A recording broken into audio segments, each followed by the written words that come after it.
Irmãos, eu vou trazer um estudo aqui nesta manhã,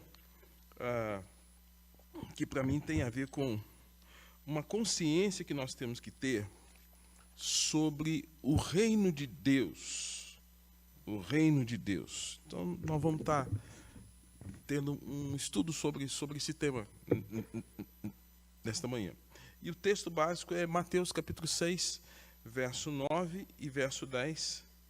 Mateus 6, 9 a 10. 6, 9 a 10. E nós vamos conversar sobre esse tema nesta manhã. Tá bom? Mateus capítulo 6, verso 9 a 10. Lembrando que Mateus capítulo 5, 6 e 7 faz parte do Sermão da Montanha. Jesus está falando aos seus discípulos, ensinando aos seus discípulos acerca de vários temas, né? Corrigindo coisas, porque havia os antigos lá que fizeram uma interpretação errada da Torá, e agora Jesus estava corrigindo as distorções que estavam na cabeça dos anciãos. Olha só, dos anciãos. Eu, porém, vos digo, assim diz os antigos. Ó, e havia muita distorção na cabeça da turma lá que Jesus está corrigindo. Ó, não é assim não, tá? Então tem muita coisa que Jesus está ensinando aqui. E dentre os conteúdos que Jesus está ensinando, ele está falando sobre oração. E é sobre isso que a gente vai focar. E dentro da oração, um tema bem específico que chama a nossa atenção. Vamos lá então? Vamos ler o verso 9 e o verso 10? Vamos ler junto? Portanto, vós orareis assim: Pai nosso que estás nos céus, santificado seja o teu nome, venha o teu reino e faça-se a tua vontade, assim na terra como nos céus. Então, tema: venha o teu reino. Irmãos, o tema reino de Deus, ele é um tema que não tem início no Novo Testamento. A gente acha o tema reino de Deus. Não, o tema reino de Deus, ele não tem início no Novo Testamento. Se você acompanhar comigo alguns textos que eu vou citar, por exemplo, 1 Crônicas, capítulo 29, verso 11, o Senhor vai usar Davi para escrever esse texto e vai dizer assim: Teu, Senhor, é o poder, a grandeza, a honra, a vitória e a majestade, porque teu é tudo quanto há nos céus e na terra.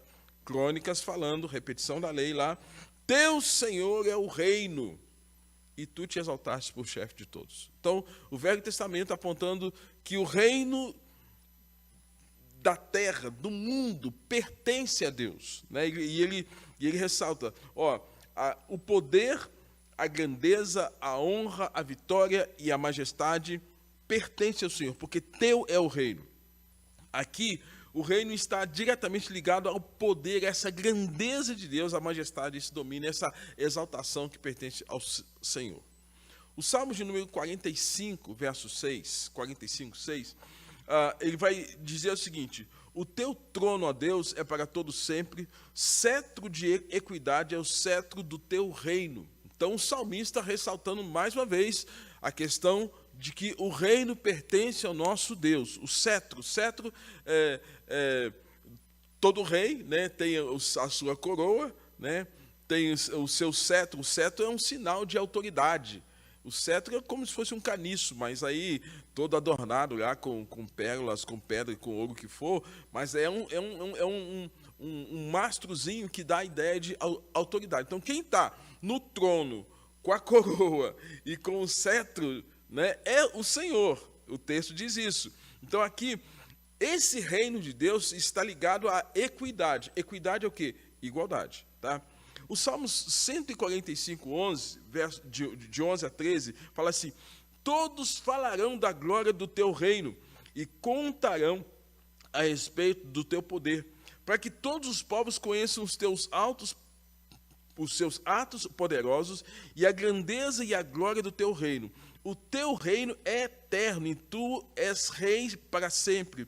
O Senhor Deus cumpre o que promete, ele é fiel em tudo o que faz. Ou seja, aqui no Salmo 145, o que está sendo ressaltado é que o Senhor é o rei E não é um reino temporário, é um reino quê?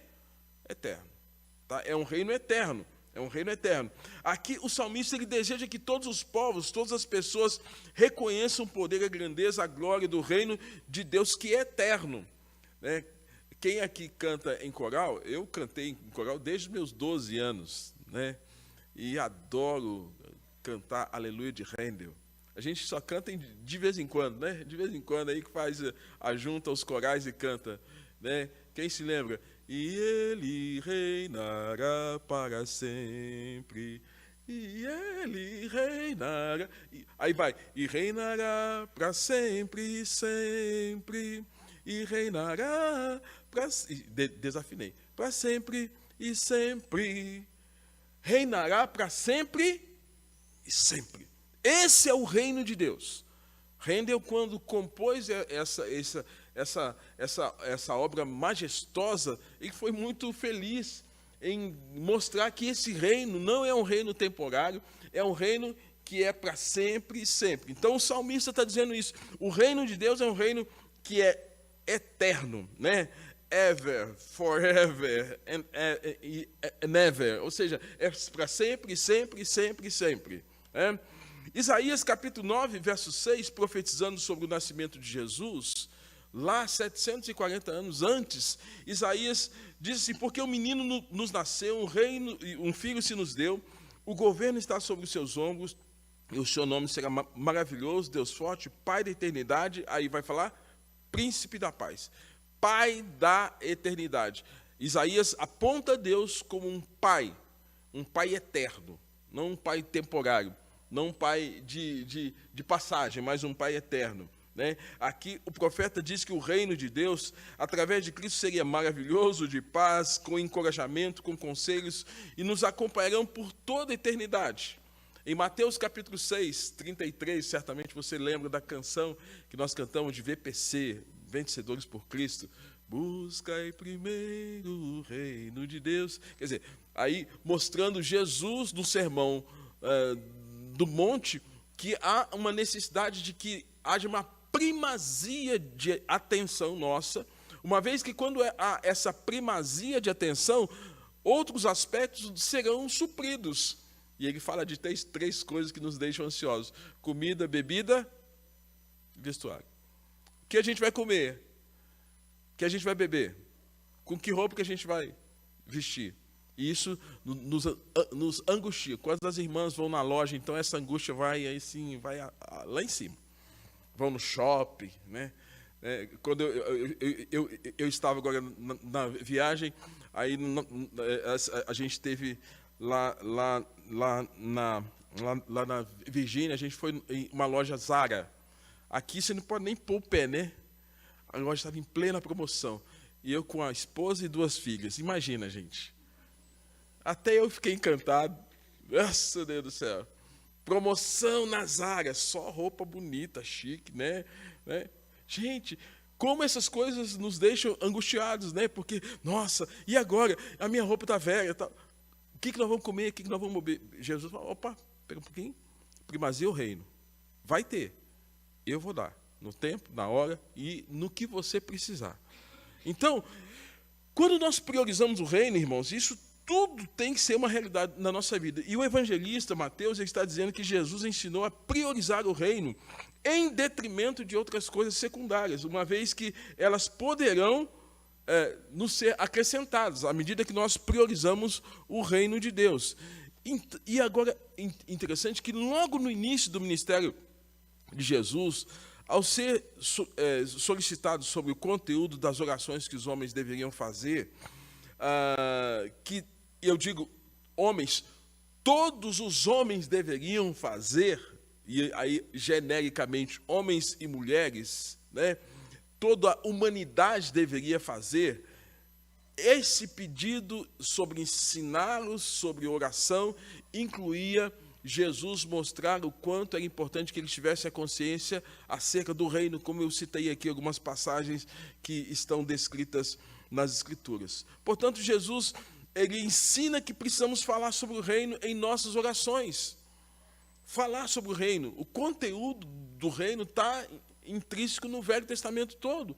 E Jesus não exclui isso no contexto do Novo Testamento.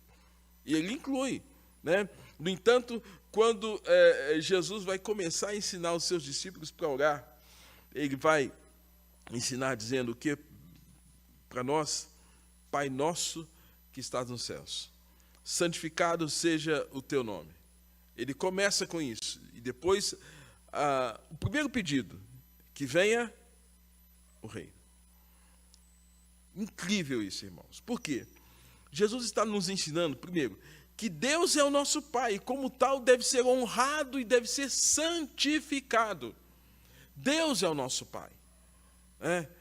Nós temos Deus como Pai. E por isso ele deve ser santificado, deve ser honrado, porque ele é santo. Na visão que Isaías nos apresenta daquilo que os serafins viram sobre Deus, lá no contexto de Isaías capítulo 6, os serafins diziam: Santo, Santo, Santo é o Senhor dos exércitos, e toda a terra está cheia da sua glória.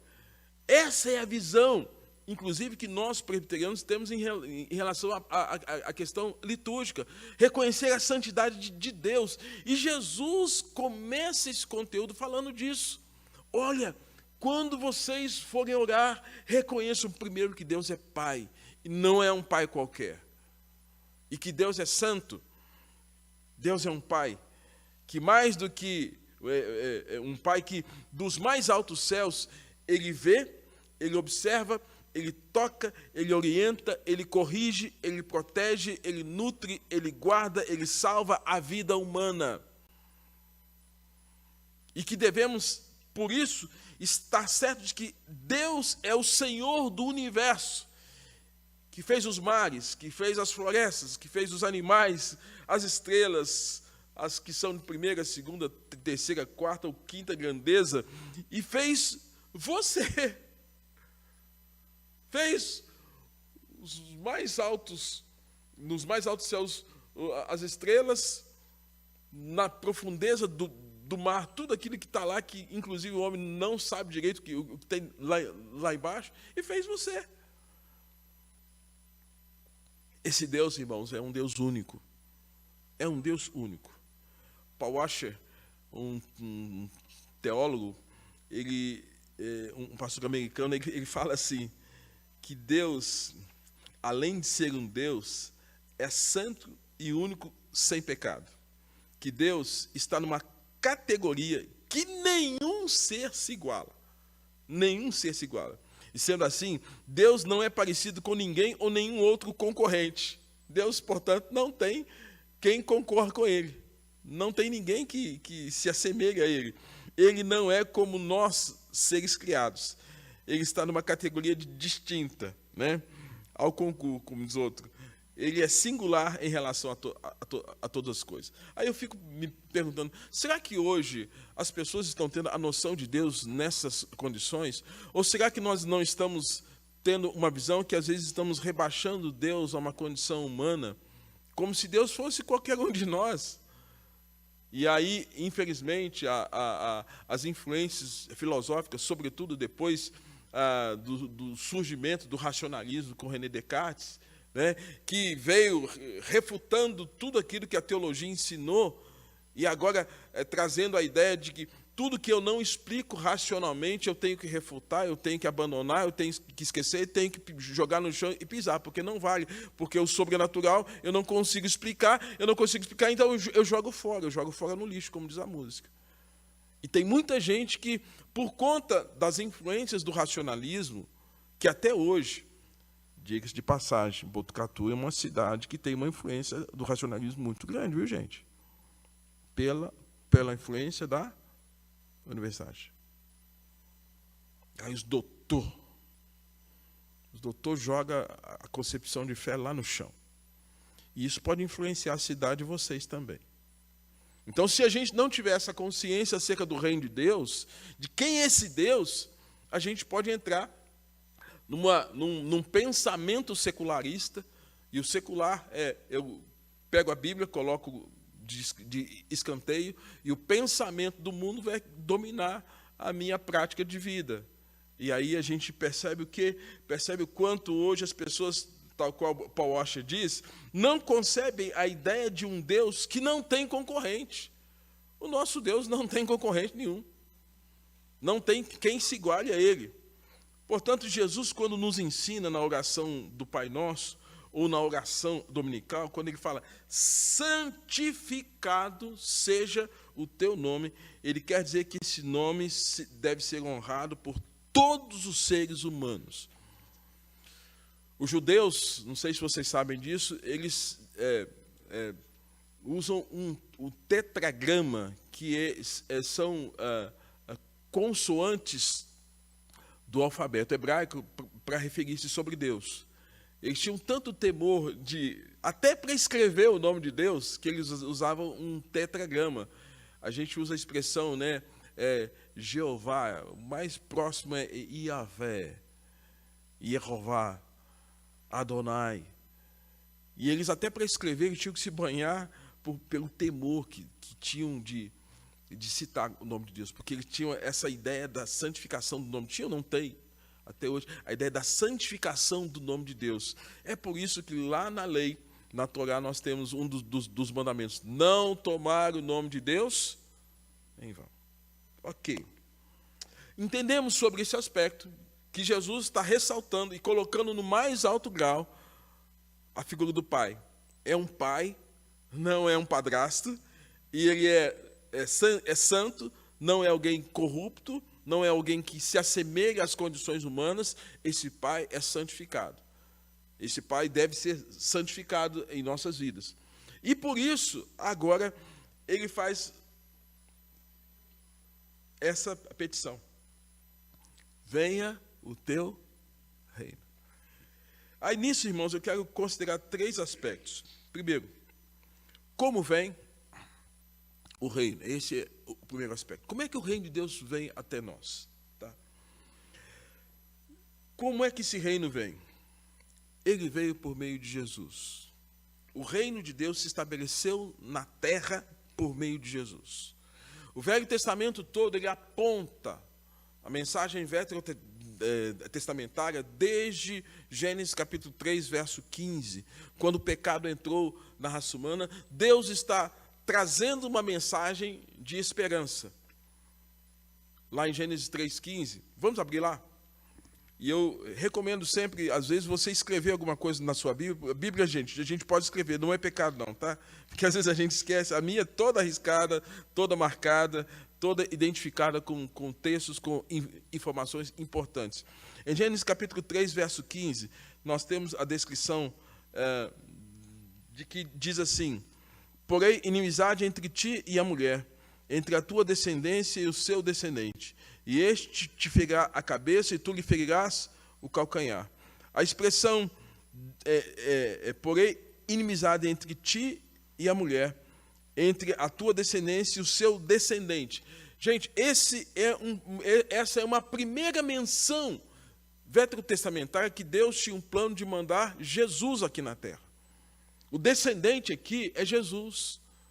Esse Jesus que haveria de vir. Então, perceba o seguinte, nós não temos uma dimensão temporal de quanto tempo que Adão viveu na presença de Deus sem pecado. Se você perguntar para qualquer teólogo, ele não vai conseguir te responder isso. Nós não temos essa concepção de quanto tempo foi. Mas entendemos que foi um tempo necessário, um tempo perfeito, um tempo e que em algum momento essa comunhão se quebra porque o anjo, o sinete da perfeição, que é Lúcifer, em inimizade contra Deus, em ciúmes por conta da adoração que os anjos tributavam ao Senhor, ele quis assentar-se no trono de Deus, tal qual diz o texto de Ezequiel, e aí ele é atirado para a terra, e diz o texto lá em Apocalipse, ao ser atirado para a terra, e aí ele vai mexer na obra-prima da criação de Deus, que é o homem. E ao fazer isso, expõe esse homem a um nível de tentação. Adão e Eva são expostos a uma tentação, quebrando um absoluto de Deus, e ao quebrar esse absoluto de Deus, que não era para ser relativizado, às vezes a gente relativiza tudo, não tem nada a ver, tem a ver sim. Não tinha nada a ver de Eva, trouxe o pecado. E aí, imediatamente, Deus se mostra como aquele que vai trazer uma redenção à raça humana, ao homem. E essa redenção viria por meio do descendente. Por isso, quando a gente entende criação, queda, redenção, consumação, a gente entendeu o plano de Deus. Vou repetir. Quando a gente entende criação, queda, redenção, consumação. Entendeu isso? Entendeu que Deus tem um plano. Quem não entende isso entra no que eu chamo de ateísmo filosófico. Por que a vida é assim? Por que eu existo? Aí entra em crise. Aí vai para psicólogo, psiquiatra, vai para droga, vai para maconha, vai para prazer, porque não entende a vida é aqui agora, então tá bom. Então, quando a gente entende isso, criação, queda, redenção, consumação. Criação, Deus criou, queda, o pecado entrou. Redenção, Deus fez a promessa do descendente da mulher que viria para pisar a cabeça da serpente. Jesus é esse descendente. Portanto, o reino de Deus, ele vem para a terra, ele se manifesta na terra, irmãos, quando Jesus Cristo vem. É estabelecido assim. No livro de João, capítulo de número 1, nós temos lá, e o verbo se fez carne, e habitou entre nós. Aí fala, cheio de graça e de verdade. E vimos a sua glória, a glória como a do unigênito do Pai. Ou seja, a encarnação do verbo é a manifestação do reino de Deus na terra. Né? 1 João capítulo 3, versos 7 e 8, fala assim, filhinhos, ninguém vos iluda, quem pratica a justiça é justo, assim como ele é justo. Aquele que vive habitualmente no pecado é do diabo, pois o diabo peca desde o princípio. Para isto, o Filho de Deus se manifestou para destruir as obras do diabo. A versão bíblica da linguagem de hoje fala assim, e o Filho de Deus veio para isto, para destruir o que o diabo tem feito. João 10, 10, qual a natureza do diabo? O que ele faz? Rouba, mata, destrói. Jesus Cristo veio para quê? Destruir as obras dele. É o antídoto contra as obras do diabo. As afirmações de Jesus assustou muitas pessoas no primeiro século. Primeiro século, 100 anos. Primeiros 100 anos. Vamos pôr aí os 3 anos de ministério de Jesus. A afirmação dele foi algo assim, visto até como uma heresia. Jesus ensinando as multidões, falando para um monte de gente. Ele fala, gente, eu e o Pai somos um. Pensa nisso. No meio de um grupo de pessoas que tinha uma influência do pensamento grego, que tinha influência de Platão, de Sócrates, de Aristóteles, que tinha os filósofos, os epicureus, que tinha influência de muita coisa errada. E ele fala assim, quando vocês têm a concepção do Pai, vocês sabem quem, e olharem para mim, vocês vão saber que eu e o Pai somos a mesma pessoa. Eu e o Pai somos um. Aquilo soou como uma grande heresia. Um assombro, um absurdo. Como assim? Mas é verdade. Eu e o Pai, segundo o texto, eles eram um. Isso, irmãos, nos faz ter que reconhecer que já que Jesus é essa encarnação do Verbo, já que esse reino vem por meio de Jesus, eu preciso compreender quem é esse Cristo, que o Evangelho fala sobre ele, quem é ele, e ao mesmo tempo, a partir disso, reconhecer, primeiro, que eu sou pecador e que preciso confessar os meus pecados. Segundo, que eu preciso me arrepender dos meus pecados quando eu sou confrontado com esse Jesus que diz que ele e o Pai são apenas um, porque ele viveu sem pecado e ele é santo. Terceiro, nós precisamos de uma nova vida que só ele pode nos oferecer, somente Jesus pode nos oferecer essa nova vida que vai permitir que nós adentremos a um reino espiritual. Então, na oração dominical, venha o teu reino. Quando o reino vem com a encarnação do Verbo, com o nascimento de Jesus. Então, todas, aí, gente, às vezes a gente fica com dozinha, né? Todas as pessoas que falam assim, eu não quero nada com o Evangelho. Eu não quero nada com o Evangelho. Estão falando assim, eu não quero nada com quem? Com Jesus. É duro isso, né? E a gente conhece um monte de gente. Não, eu não quero ir na igreja, porque na igreja só tem pecador. Então, sim, vem para aqui para ser mais um também. Nós somos tudo pecador e que estamos dizendo assim, a gente precisa de Jesus. A gente precisa do Evangelho. Evangelho pregado de maneira clara, bíblica, sem subterfúgio, sem enganação. Evangelho puro e simples. Nós precisamos desse Evangelho, porque Jesus é esse antídoto, essa manifestação de Deus na terra, e é através dele que nós podemos conhecer o plano de Deus. Segunda pergunta que nós poderíamos pensar nessa meditação, nesta manhã. Já que Jesus é a manifestação desse reino, como é que eu adentro a esse reino? Eu adentro ao reino apenas por ser alguém que esteja na terra, e Deus falou que mandou Jesus aqui para a terra? Eu adentro ao reino somente nessa perspectiva? Como podemos entrar no reino? Irmãos, essa é uma pergunta que, digamos que um mestre da lei, um homem, um doutor da lei, segundo João, vai fazer e vai ficar como diz o mineiro, com aquela pulga atrás da orelha. Porque Jesus havia começado o ministério dele, depois do seu batismo no Jordão, depois que Lucas capítulo 4 fala que o Espírito Santo ungiu para fazer aquilo que ele tinha que fazer, e agora Jesus está pregando, ensinando, e existe uma notoriedade em cima do ensino de Jesus. As pessoas estão impressionadas. O que ele fala faz sentido, o que ele fala impacta, tem poder, tem algo que muda a vida das pessoas. Gente, o que está acontecendo aqui? Isso gera uma certa inquietação, e o mestre da lei, diga-se de passagem, tem uma influência da sinagoga. A sinagoga era onde os judeus se reuniam para estudar a lei.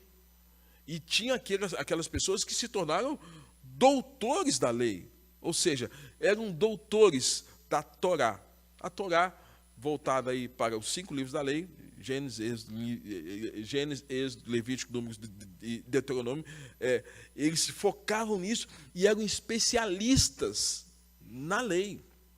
Então, quando você fala de um rabino é alguém que conhece profundamente o Velho Testamento.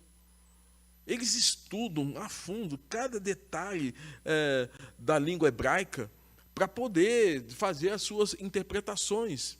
E esse Nicodemos, ele era um doutor, um exegeta, diga-se de passagem, alguém com uma cátedra tremenda, mas parava nele uma dúvida cruel.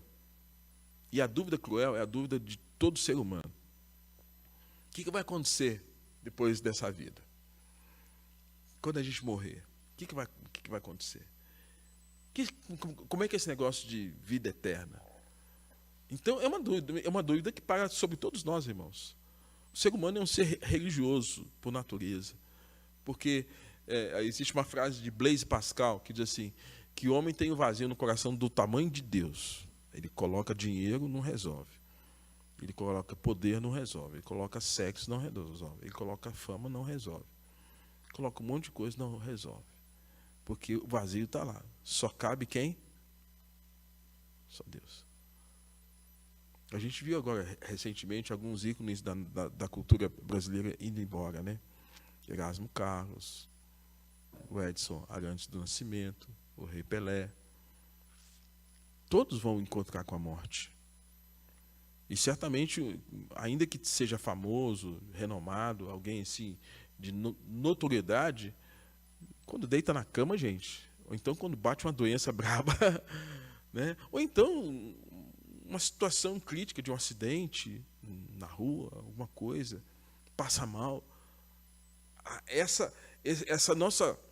Esse confronto que às vezes cada um de nós passa pelo vale da sombra da morte, ou com a sensação do que vai acontecer depois da morte, isso angustia todos nós. Não tem quem. Ah, não, pastor, eu sou fortão. Vai morrer, vai ficar por aí. Então tá bom. Tá jóia. Se você não pensar na vida além da morte, então, meu irmão, eu prefiro morrer crendo que existe vida além da morte com Cristo, do que viver a vida esquecendo disso. Lá no final vão ver quem é que está certo. Concorda comigo? Lá no final vão ver quem está certo.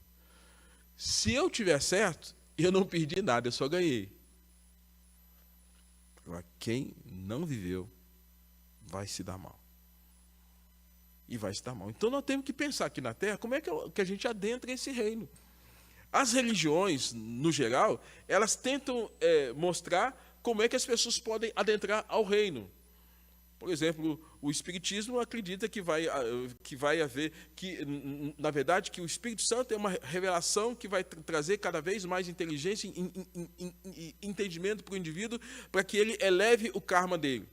Tá? Aí tem outros segmentos que falam que se você fizer um monte de coisa aqui na Terra, aí você vai, por conta das suas obras, das suas caridade, você foi uma boa pessoa, né, deu esmola, fez isso, aquilo outro, você vai adentrar os céus porque você fez um monte de coisa legal aqui na terra e que vai impressionar as pessoas e quem sabe você pode impressionar até Deus para que você adentre aos céus.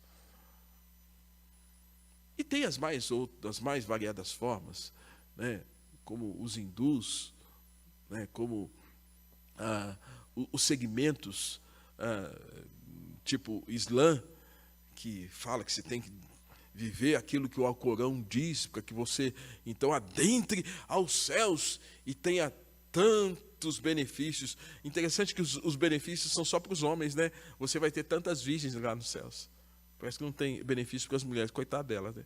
Ou como os mormons que acreditam, que a mulher só é salva se ela estiver casada. Então, o redentor da mulher é o homem.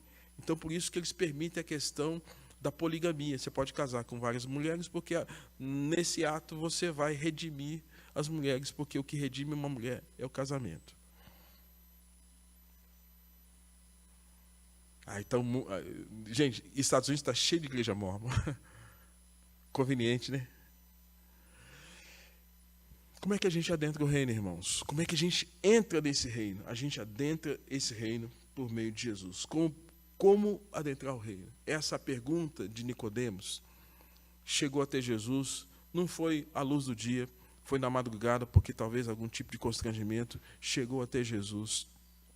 E Jesus então vai responder para Nicodemos. João capítulo 3, ele faz a pergunta: como pode, porventura, alguém nascer de novo? Porque o tema de Jesus era: olha, se alguém não nascer da água do Espírito, não pode adentrar ao reino, entrar nesse reino, tomar posse desse reino. E a pergunta dele foi: então como é que alguém pode adentrar esse reino? Que talvez seja a pergunta que muitas pessoas têm feito nos dias de hoje. Diz o capítulo 3, versos 5 a 7, respondeu Jesus: em verdade, vos digo, quem não nascer da água e do Espírito não pode entrar no reino de Deus. Então Jesus foi categórico. Jesus não falou que adentrar ao reino vai implicar em ações meramente humanas. Mas adentrar o reino vai passar por um crivo divino, soberano, sobrenatural. E ele fala assim, para deixar claro: o que é nascido da carne é carne, o que é nascido do Espírito é Espírito. Não fique admirado de eu te dizer: importa-vos nascer de novo. Nicodemos, olha, gato gera gato, pato gera pato, cachorro gera cachorro, homem e mulher gera filhos humanos, mas no reino de Deus não é assim. Então como é que é?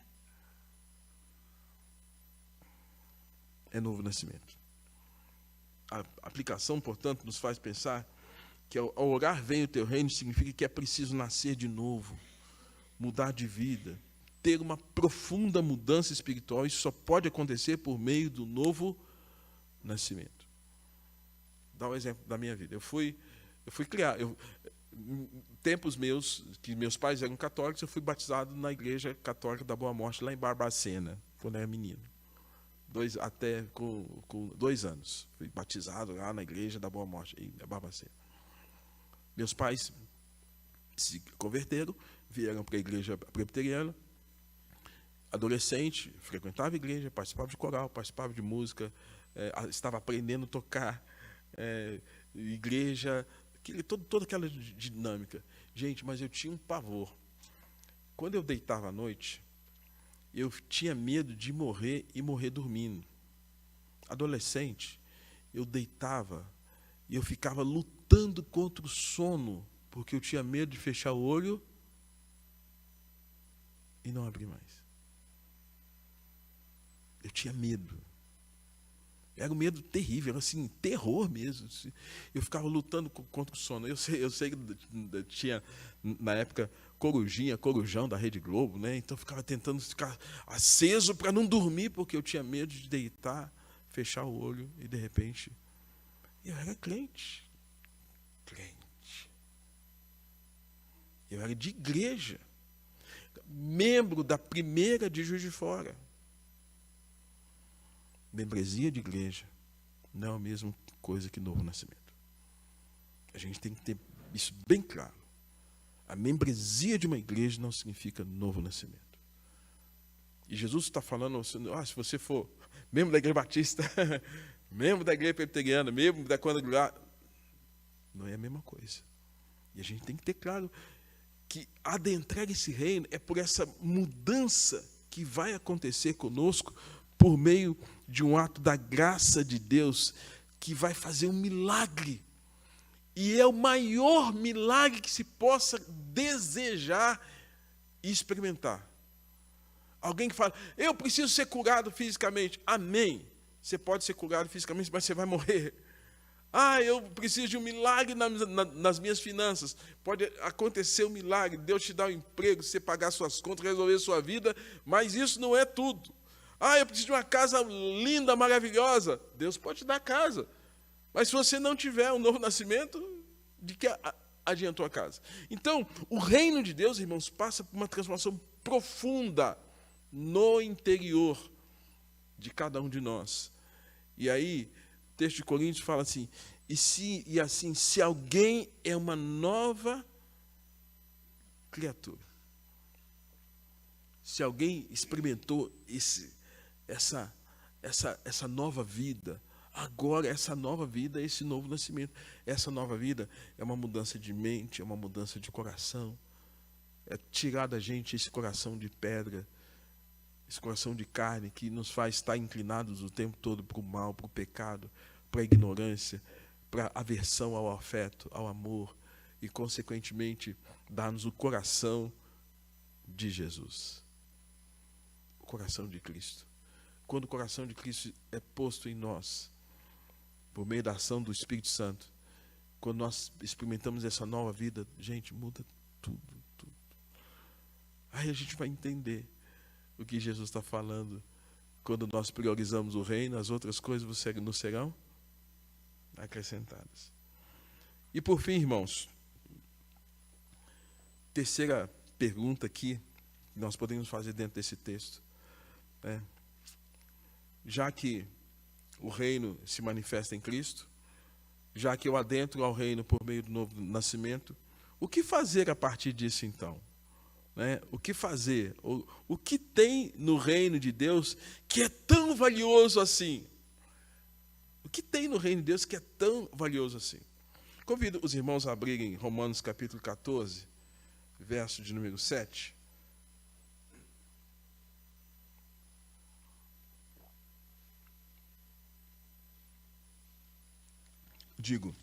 Verso 17.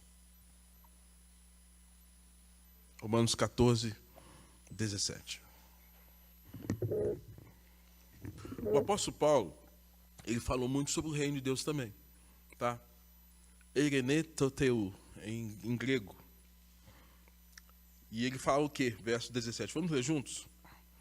Porque o reino de Deus não é comida, nem bebida, mas justiça e paz e alegria no Espírito Santo. Então, esse porquê dele aí, aqui é uma nota explicativa. Ele está explicando por quê. É assim, tá? E ele está falando para a igreja de Roma, explicitando o que, de maneira assim resumida, pode ser entendido como sendo manifestação do reino de Deus. Ele vai dizer, o reino de Deus não é, e ele vai dizer o que o reino de Deus é. Você então entende o que Jesus fala em Mateus capítulo de número 6, 33. Não priorizem a comida, a bebida e vestuário. Aí Paulo está falando assim, ó, o reino de Deus não é comida e nem bebida. Cita 2. Tá? Mas ele muda de direção para falar o que o reino de Deus é. O que é o reino de Deus? O reino de Deus é justiça, é paz, é alegria no Espírito Santo. E o verso 18 fala assim, aquele que deste modo serve a Cristo é o que, irmãos? E aprovado pelos homens. Gente, que maravilha. Paulo está falando assim, de maneira clara, resumidamente. Só faltou desenhar para nós, né? Só faltou fazer, ó, é assim, assim, essa. Ó, o reino de Deus é isso. Ai, gente, eu não sei se eu estou ficando velho, mas estou achando o povo tão complicado em relação ao entendimento da fé cristã. Me perdoe, está tão chato. Ou o povo não está entendendo das Escrituras, ou está numa ignorância das Escrituras, mas quando eu aprendi do Evangelho, era uma coisa tão simples. A gente transformou a vida cristã em algo tão chato.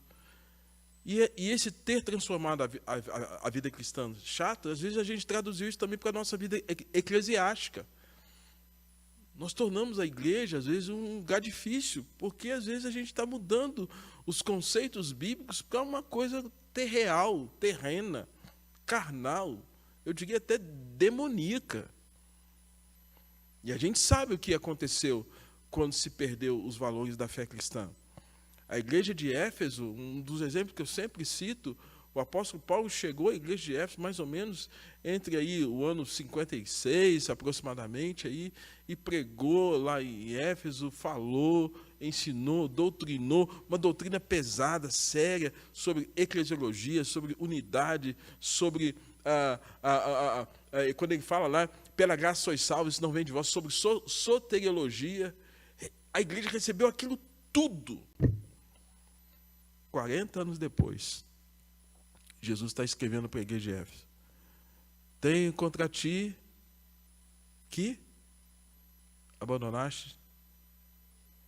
40 anos perdeu tudo. Que triste. 40 anos a igreja perdeu tudo aquilo que recebeu. Aí Jesus fala assim, olha, arrepende e volta à prática das primeiras obras. Quando a gente perde esse conteúdo acerca do reino de Deus, da preciosidade, do valor que o reino de Deus tem, que Paulo está querendo resumidamente dizer, o reino de Deus é isso, não é comida, não é bebida, como Jesus falou, a primazia não é comida, bebida, nem vestuário, mas busquem o reino. O reino é justiça, é paz, é alegria. E aí, a justiça, gente, não é essa justiça pelas plataformas políticas que nós temos aí, tá? Diga-se de passagem. Ai, pastor, então é da justiça da esquerda? Não. É da justiça da direita? Também não. Os partidos políticos, eles têm lampejos do reino de Deus, mas nenhum deles representa o reino de Deus. E a gente, aqui na terra e na igreja, está brigando como se esses partidos políticos representassem o reino de Deus. Não representa. Lampejo, é fagulha, assim, tem uma pontinhazinha. Lembraram, para não falar que não tem nada, a gente põe isso aqui. E a gente fica brigando por conta disso. Gente, o reino de Deus é justiça de cima. De Deus. O reino de Deus é Shalom Adonai, a paz que vem de Deus. Não é paz que vem de sistema político, sistema social, nada disso. É a alegria que vem, não é por conta da conta bancária. A alegria que vem de Deus. Aí eu posso dizer com clareza, eu estive na África do Sul e fui em Moçambique. O povo não tinha nada. Como diz a minha mãe, pobre de maré desci. Pobre, pobre, pobre, pobre. Comiam apenas uma vez no dia uma pasta chamada shima, que para dar um sabor maior colocava uma pimenta. Mas quando a gente reuniu a igreja lá, quando a igreja reuniu para cantar, para cultuar a gente, eu falei assim, meu Deus do céu, eu não sou crente não, como diz o André Valadão. Nós não somos crentes não. Aí o povo veio adorar. Pessoas assim, crianças, roupas surradas. Eles recebem a roupa, irmãos. Eu aqui, bem provável que de hoje para amanhã eu já coloque essa roupa aqui para lavar. Você também. Usou uma vez, suou, foi gravar. Não, eles usam até e dorme, e levanta, e dorme, e levanta. E vai. Chinelo, pega garrafinha de refrigerante e põe no pé, põe uma cordinha lá e... Eu fiquei pensando, Deus, esse povo te adora com tanta intensidade e não tem nada. Te adora com tanta intensidade, te serve com tanta devoção, e eles não têm a teologia que a gente tem, não tem a estrutura que muitas igrejas do Brasil têm. E aquilo, irmãos, me impactou. Então, eu quero dar um outro exemplo, o contrário, porque às vezes a gente pode, não, Deus então está na pobreza. Não, eles eram pobres, mas adoravam o Senhor. Quando eu fui na Coreia do Sul, o que mais me impressionou, as pessoas com carrões. A maior igreja da Coreia é a igreja presbiteriana. Pessoas bem internadas, vestidas. E no frio parece que a gente fica mais chique, né? Fica frio. E o povo reunido, 4 horas da manhã, 6.000 pessoas orando a Deus. 6.000 pessoas, 7.000 pessoas, 8, dependendo do tamanho da igreja, muito mais ainda. A gente chegando no pátio cheio, adorando, o pessoal num culto e entendendo que, sim, que a primazia de vida para eles, o melhor do dia era para Deus. E amanhã era o melhor do que eles poderiam oferecer para Deus. E na manhã eles iam para Deus, para a igreja, para juntos adorarem o Senhor. Ouvir uma palavra, um tempo de oração, de quebrantamento, de joelho no chão. Lá é tão grande que o pastor tem que usar um sininho. Aí, à medida que o povo está orando, né, ele tem que balançar o sininho para fazer um som e para que o povo pare. Igrejas, às vezes, mega igrejas lá, com 20.000 membros, 30.000 membros, 40.000 membros. Então, não é pobreza e também não é riqueza que vai impedir. É um coração rendido ao Senhor. E aqui eu vejo Jesus mostrando isso, que esse reino é essa justiça do reino do alto. É a paz do alto. É a alegria do alto que vai fazer com que a gente viva o que o reino de Deus nos oferece. E é interessante que Jesus contou algumas parábolas. Eu quero citar pelo menos 2 delas que falam sobre o reino. 2 parábolas interessantes, se você quiser abrir. Uma está lá em Mateus capítulo 13, 44 e 45, que Jesus cita a parábola do tesouro escondido. Que ele fala assim: o reino dos céus é semelhante a um tesouro escondido no campo. Certo homem, tendo encontrado, escondeu novamente, então, transbordando de alegria, vai, vende tudo que tem e compra aquele terreno, porque ali tem uma pérola de grande valor. Vai, vende tudo que tem e compra aquele campo.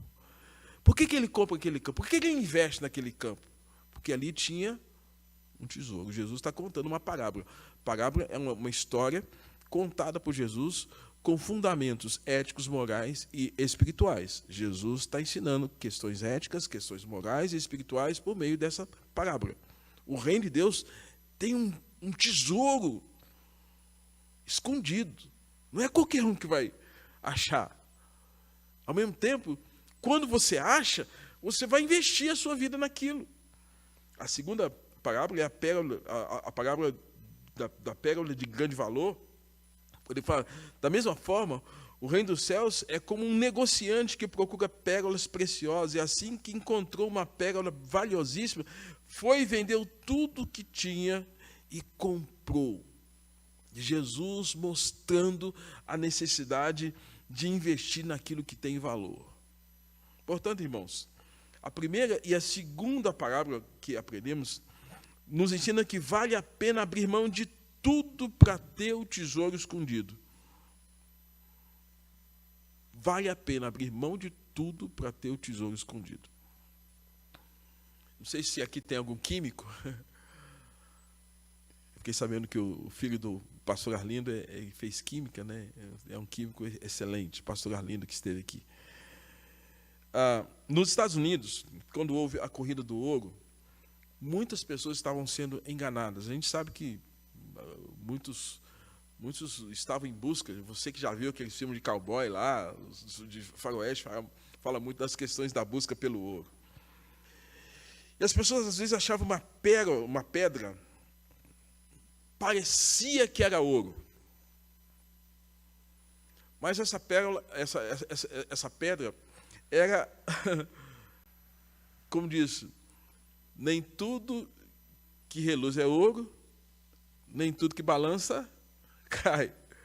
A pedra não era ouro. A pedra era uma pirita, que é um mineral que, por conta do brilho, do aspecto dourado, parece ouro, mas não é. Parece ouro, mas não é. Aí passou-se a expressão de que muitos buscam o ouro de tolo. O que é o ouro de tolo? É aquilo que a pessoa acha que, nossa, que lindo! Ele investe a vida dele naquilo. Mas aquilo é um mineral sem valor. É como um mineral sem valor. E aquilo é efêmero, é passageiro, é fugaz. E na brevidade de vida que o Salmos 90 fala que nós temos aqui na terra, 70, 80 câncer e enfado, passa às vezes 70, 80 anos da vida investindo naquilo que é fugaz, naquilo que é ouro de tolo. Irmãos, quem encontra o Evangelho encontra a riqueza. Quando nós encontramos as Escrituras Sagradas, quando nós encontramos as boas novas, nós encontramos algo que não tem preço, impagável. É a pérola de grande valor, é o tesouro escondido, que vale a pena a gente abrir mão de tudo para investir naquele reino. Muitos de nós já têm feito isso, abrir mão de tudo. Talvez muitos de nós já fez muitos sacrifícios, né, numa atitude de louvor, de consagração a Deus, porque entendeu que aquilo era necessário, porque o reino de Deus é maior e melhor do que o que o mundo nos oferece, do que as piritas que estão aí, os ouros de tolo que estão aí. Jesus, o Evangelho, é esse tesouro. E todas as demais coisas que buscamos na terra são passageiras e corroem. Por isso que Jesus fala, olha, ajuntai para vós outros tesouros onde? Onde ladrões não roubam, onde ferrugem não corrói, né? E onde a traça também não come. Porque aqui na terra, né, até um celular alguém pode roubar de você, né? Está aí. Você limpa a casa, limpou a casa, 2 dias depois, um negocinho subir na parede.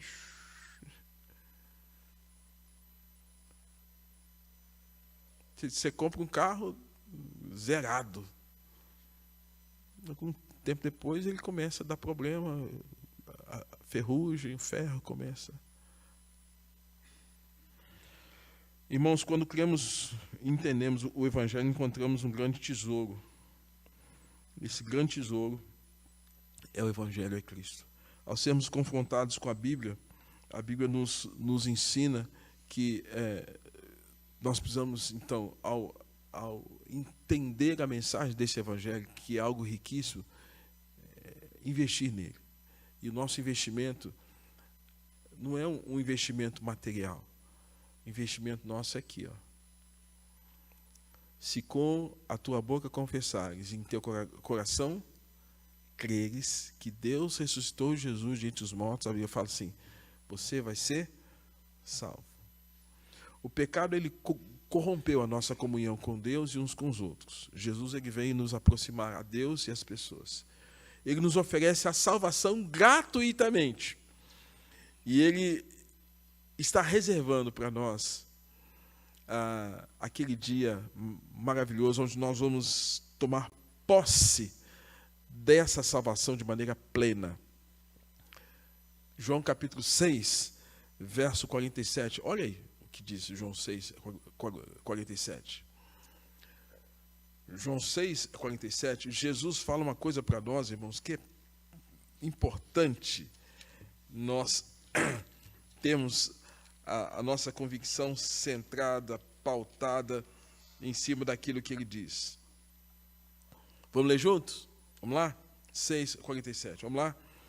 Em verdade vos digo, quem crê tem a vida eterna. Quem crê em mim, que tempo verbal que está esse texto? Hã? Mas sim, a princípio tem 3 tempos, passado, presente e futuro. Que tempo verbal que está isso aí? Está onde? Presente, né? Então a Bíblia está falando para nós, se nós cremos hoje, o que nós temos? Essa vida eterna. E pela fé nós aguardamos o dia final de que tudo isso seja uma realidade. Mas se o Senhor nos chamar por meio da morte, nós também tomaremos posse dela. Mas hoje é possível, quando nós cremos em Cristo, termos essa convicção, porque o próprio Espírito testifica com o nosso Espírito que nós somos filhos de Deus. E como filhos, nós entendemos que Deus mandou Jesus como aquele que no seu esvaziamento abandona a sua glória, se torna um homem entre nós, um homem Deus, o Emanuel, que nos ensina que para que nós tenhamos a nossa vida transformada, nós precisamos nascer de novo, e que Ele nos chama a viver essa justiça, essa paz e essa alegria na perspectiva do reino de Deus. E quando nós vivemos isso, nós agradamos a Deus, e nós temos as pessoas estarão olhando para a nossa vida, porque nós somos sal da terra, nós somos luz do mundo, e Deus vai usar nas nossas vidas para abençoar a vida de outras pessoas. Eu quero encerrar, irmãos, com uma imagem mental. Talvez os mais antigos que se lembram, consigam se lembrar disso. Foi presidente dos Estados Unidos na década de 60, o presidente John F. Kennedy. Quem se lembra dele? John F. Kennedy, um dos homens mais poderosos do mundo. E tem uma foto que ele estava lá na Casa Branca. Eu tive o privilégio agora, há menos de um mês atrás, ter ido lá na Casa Branca. Não adentrei, mas fui lá em frente à Casa Branca, tirei foto lá. Muito grande, coisa maravilhosa. Presidente John F. Kennedy, um dos homens mais poderosos e com um poder de decisão muito grande. Ordens, comandos diversos, proteção da nação, segurança militar, proteção alimentícia, investimento em educação, investimentos os mais diversos possíveis, um homem com poder, até porque década de 60, Guerra Fria, Estados Unidos de fato assim, tinha uma proeminência de liderança mundial, o defensor do mundo, o guarda do mundo. E nesse quadro, a foto tinha lá o John F. Kennedy e o filho dele debaixo da mesa dele. Debaixo da mesa, brincando. Essa foto, irmãos, ela é muito simbólica porque mostra que, enquanto o pai tomava decisões sérias e difíceis, o filho estava ali, de maneira lúdica, brincando. É uma imagem humana, mas pode representar muito para nós. Enquanto nosso Pai, que está nos céus, governa todas as nações, nós estamos aqui na terra, vivendo essa vida na perspectiva daquilo que Ele nos ensina, e tendo a sensação, ou a segurança do cuidado dEle. Deus está cuidando de nós. Não desanimes, Deus proverá, Deus cuidará de ti. Na tua dor, com todo amor, Deus cuidará de ti. Nós somos, na metáfora, essa criança que está debaixo da mesa, enquanto tem um monte de coisa acontecendo no universo, o Pai eterno, o Pai dos céus está nos protegendo. Sem o reino de Deus, irmãos, tudo se desorganiza. ficamos perdidos e dominados pelo pecado. Fora do reino de Deus, você constrói o seu próprio império de perversidades. Fora do reino, você não tem paz. E acho que carnaval, por exemplo, droga, sexo fácil, vai ajudar na sua alma. Fora do reino, briga consigo mesmo, o indivíduo briga consigo mesmo e briga com o outro por coisa boba. Fora do reino, você não tem salvação. Fora do reino, nós nos distraímos com o pecado. Então, quando Jesus nos ensina, quando vocês orarem, orem assim: Pai nosso que estás nos céus, santificado seja o teu nome, venha o teu reino. Orar venha o teu reino é reconhecer a riqueza descrita nas Escrituras sobre quem é Cristo. E lá no final do livro de Apocalipse, quando fala sobre a visão do livro selado, fala assim que na mão direita do que estava sentado no trono havia um livro selado por dentro e por fora. Um anjo forte que dizia em alta voz: quem é digno de abrir o livro ou de desatar os selos? Porque nem no céu, nem na terra havia quem pudesse olhar. Diz o texto que João, o apóstolo, na visão, ele chorava e chorava muito. Todavia, um dos 24 anciãos, alguns entendem que pode ser 12 apóstolos com os patriarcas, os 12, os 24 anciãos. Um dos anciãos disse o seguinte: não chores, porque o leão da tribo de Davi venceu para abrir o livro. E abrir o livro, irmãos, é entender a história. Criação, queda, redenção, consumação.